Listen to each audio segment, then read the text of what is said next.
Welcome! In front of me I have HUAWEI Band 8 and I'm gonna show you how to factory reset this smart band by using the phone application. Before we start, if you want to factory reset your smart band by using the phone application, your band needs to be paired with a phone via the Huawei Health application. And once the devices are paired together, we can continue. Another thing to mention is to check if your battery level on your smart band is at least above 20 or 30%, because if the battery dies during the resetting process, it might damage your band.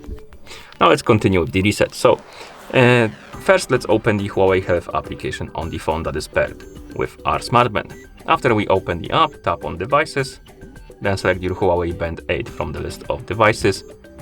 Here scroll down, find the restore factory settings option and tap on it, then tap on restore and wait. The band will disappear from the list of devices in the app and it will start resetting itself to the factory default settings.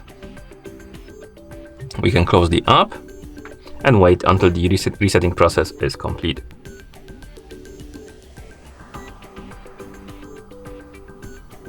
And here we have it. Once you see the list of languages on the screen, it means that the factory reset is complete. Thank you for watching. If you found this video helpful, please consider subscribing to our channel and leaving the like on the video.